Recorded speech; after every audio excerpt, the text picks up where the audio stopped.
Hey everyone, good morning. It's Saturday morning in Arizona here. It's 7 a.m., 7:18 a.m. I haven't made a video in a long time for my YouTube channel, so I wanted to make a video. And I just wanted to tell you guys about some of the, just everyone wants an election update about Arizona, so I wanted to give you guys an election update. So I wanted to share some things here with you. So I was at some of the election protests in 2020 here in Maricopa County, Arizona. As you know, right now we are, this is how, yeah, they're still counting the votes here in Maricopa County. So last 2 years ago, we had a protest at the election center, and I'll show you some photos in a second. So this is what it looks like now. Um, and it's all fenced up. They've got two walls. It wasn't fenced like this last year or 2 years ago. So you've got police everywhere. Everything's fenced up. They've blocked some of the road. Um, and this is just a funny meme about the voting in Maricopa County.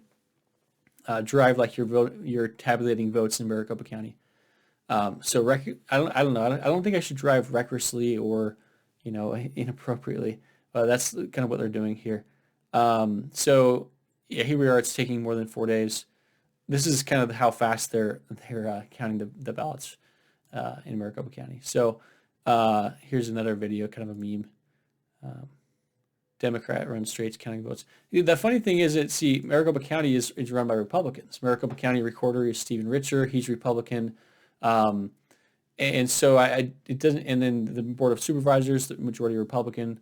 And so it doesn't really make sense. It's not Democrats, it's the rhinos. Anyways, this is a meme. So this is from 2020 and this is now. So, a lot's changed in 2 years. And the Republican-controlled Senate did not pass any meaningful legislation for election reform. So here are some photos from 2020 after the election, and I was there.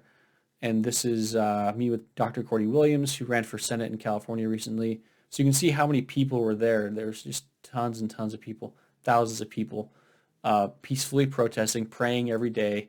And there's a video, but here's some more photos. So these were, yeah, we were there for there were people there every day for weeks or even months. So this is that same parking lot where you saw that was fenced off. That's where we were protesting, and they still had part of their parking lot, so you can see a fence over there. And then some people had a megaphone, and people were there all hours of the day. This is Josh Barnett, who ran for Congress just recently in the primary against David Schweikert. So I was hanging out with him there. So this is, look at all the Trump flags. This is from 2020 here at the Maricopa County Election Center. Very peaceful. Like a lot of people were armed, but yet no violence happened that I was aware of.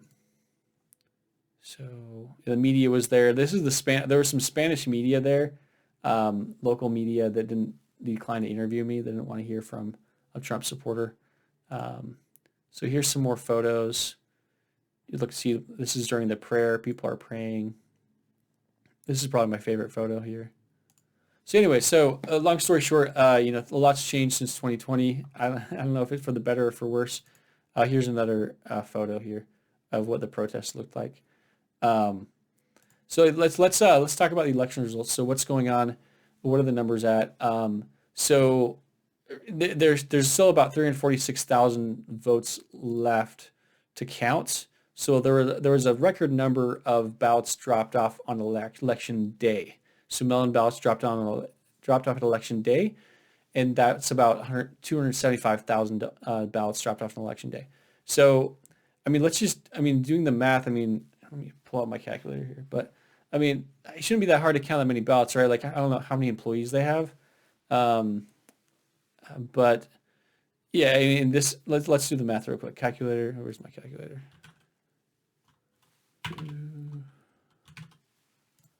So, all right, so 275, so there's 346,000 votes left to count, right?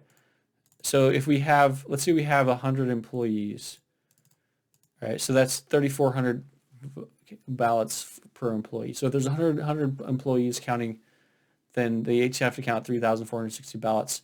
Now, are they hand counting? I'm not sure, but how long does it take for one person to count 3,000 items, right? So the best person to follow for updates on this is ABC 15 Data Guru. Um, so some of this stuff I don't agree with. I don't agree with this part. He's saying it's not due to incompetence or fraud. Well, yeah, it is incompetence. If you knew the 2020 midterms were going to be heated, record turnouts, which you should have known, then you would have hired more county workers or got more volunteers to help out to count the votes. So here's a post here from 6 hours ago. Maricopa dropped about 12,000 polling place votes in tonight's tally. I assume most were from our mysterious box 3. Okay, so nothing mysterious. Yeah. All right. So yeah, as we know, there were about 30% of the tabulating machines broken on election day. So people were told to put their votes in a box to be sent downtown to be counted, so this is what he's referring to about the mysterious box 3. So this is the votes from last night that came in. The answer is everywhere where there was a concentration of ballots from South Phoenix, hence the very favorable D drop. So if you look at the drops here, so like there's whole lot of areas, and especially in Gilbert down here, and also, I mean, North Phoenix. There's a lot of areas that are, I'm not sure what that map means, so I'm not going to comment on the map. But and then you have the media. Okay, you have the media calling the race yesterday. There's still 346,000 votes to count, ballots to count, and they're calling them the races already. So it's just a repeat of 2020 when it'd been like a couple of days and they already calling the race for Biden. And even though there were ongoing lawsuits, so nothing like 2000 where Al Gore they didn't call the election. The media didn't call the election in 2000 when Al Gore was disputing it. So you have the Associated Press calling the race for Secretary of State for Democrat Adrian Fontes. So it was easily the outstanding ballots as of 10 hours ago, about 394,000 total. In Maricopa County, still about 274,000 to count. Once again, 274,000 votes. Let's do the math here. So 274,000 divided by, let's just say you have 100, let's just say 274,000. Let's just say you just have 50 workers, 50 people counting votes in the entire county of like 5 million people. So they would each have to count 5,400 votes. So I don't know, in a 12-hour day, how many votes can you count? So like if you work 12 hours, 6480 divided by 12. So you need to count 456 an hour. I mean, yeah, it doesn't make sense to me. Like are they severely understaffed? It doesn't make sense. So the main takeaway from all of this is, the Carrie Lake for governor and Abe Hamada, the attorney general candidate, they're most likely going to win. The other ones, Blake Masters and Mark Fincham. Mark Fincham race, I'm not going to call that. I don't think they should have called that. Just wait for the county to announce it. It hasn't been. It's not official. So yeah, but definitely Carrie Lake and Abe Hamada are going to win.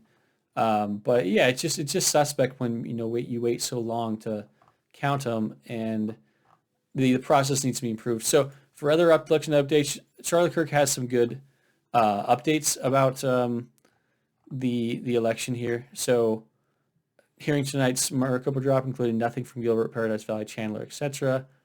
So anyways, so maybe they're dropping, just selectively dropping certain ballots, and they want to like build up the suspense. I don't know, but anyways, this is kind of what's going on here with the election. There's a lot.